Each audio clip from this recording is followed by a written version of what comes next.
So let's talk about IPS as well as HIPS. Many people ask what's the difference between the two. Let me just get this out of the way. First of all, some people refer to IPS as also a NIPS, which is a network-based intrusion prevention system. The other is referred to as, or HIPS is short for, a host-based intrusion prevention system. And hopefully you can kind of start to see the differences here. Yeah, Dale, I can't really see the differences. Let me make this easy for you. So the NIPS look at traffic as a whole, where HIPS, we're installing a component on a host and it only looks at the data that it sends and receives.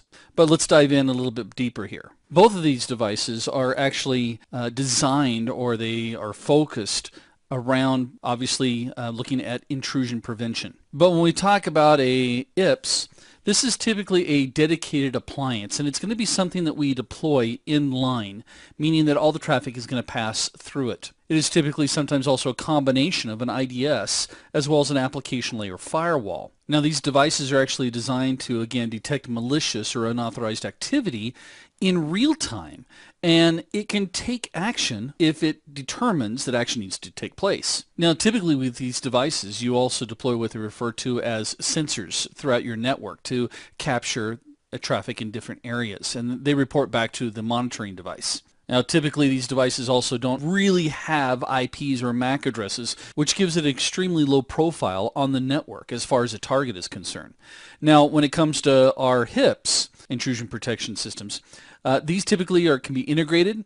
They are normally going to have a MAC address associated to them, and it's going to be dedicated more at the actual target. We're going to load HIPS on top of machines, where again the NIPS are looking at all traffic everywhere. HIPS are looking specifically at traffic going to this particular box. Now, there are pros and cons to either one. When it comes to the NIPS, the pros obviously is that it sees all the attacks or possible attacks network-wide. And there is no limitation of OSs because it's looking at traffic basically at a packet layer.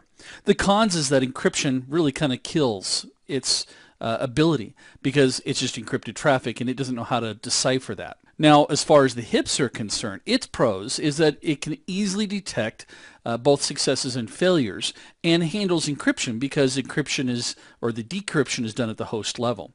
The cons is that it doesn't give you a complete picture of what's going on in your network. And you also have to make sure that you get the right product for the right OS. Now, as far as certification is concerned, besides understanding the differences between the two, there are some products you'll want to know about. First off, I want to just talk to you quickly about something called SourceFire. Now, SourceFire is actually a company that got absorbed or purchased by Cisco, so it's now a subsidiary of Cisco. But it's a technology that is hardware-based, obviously, as you can see here, and its appliances are based on a Snort and open source intrusion detection system. And you can see that on the front of the product, it has bays for additional cards, so you can support, fiber channel, Ethernet, obviously, all different types of components, or I should say network technologies. And on the back side, it has its basic interface so that you can manage the product, as well as it's got USB and keyboard and mouse supports. You don't necessarily need to know that. I just want you to understand what SourceFire is that it is an appliance. Another product that you should be aware of is the fact that some of these appliances, in fact, SourceFire is creating virtualized versions of these products. So you can run go figure, you ready? A virtualized appliance. Wow, that's kind of like mind-blowing, right? Now, another product that you should be familiar with is, Snort. Now, Snort is a command line interface that is also a free and open source intrusion prevention system. Now, I actually got an opportunity to play around and configure Snort to work with my Cisco router back when I had my own ISP service. What I didn't realize is that as soon as I put my router on the firewall, I opened myself up to a ton of denial service attacks. And so what we did is we went through and made a Snort rule that said that any IP address that submitted X amount of packets to our router at any given time, or within a given time, we automatically added them to a block list so that they just start getting rejected, or their packets got rejected. And what's cool about this product is that you'll actually find it in several different applications or appliances. I understand now that also Snort has also been purchased by SourceFire. which was obviously acquired by Cisco. Another product that you should be familiar with is Bro. Oh, and it's like you get the best barrels ever, bro. And then you just drop in. You just smack it back, drop down, and then after you drop, you get to ride the barrel through. Okay, that's what I always think of when I think of Bro. Now, Bro itself was or is an open source Unix-based network monitoring framework. And it's actually designed to inspect all traffic on a link in depth for signs of any type of suspicious activities. Now, I think we've got some Pluralsight courses that are either out or about to come out concerning this particular product because it is quite extensive. As far as certification is concerned, you just need to understand that it is a possible NIPS or IPS. Now, as far as HIPs are concerned, they don't lie. At least that's what Shakira tells me. Okay, how many of you guys are dancing right now in your seats? Now, HIPs, this is really easy, folks. It is a host-based intrusion protection system.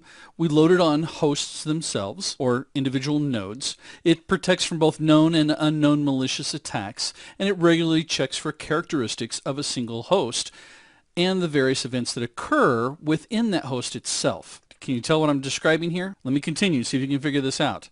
It uses a database for monitoring and identifying those intrusions, and it may get that database updated online quite often. It typically will go through and remember every object. It scans your environment and remembers each object's attribute and creates a checksum for its contents.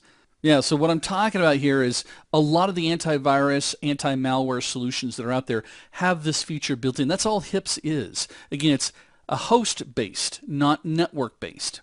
And because it's host-based, it can check whether appropriate areas of memory have not been modified. Now, generally, it does not use virus patterns, even though it may be built into some of our antivirus solutions today, to detect this malicious software.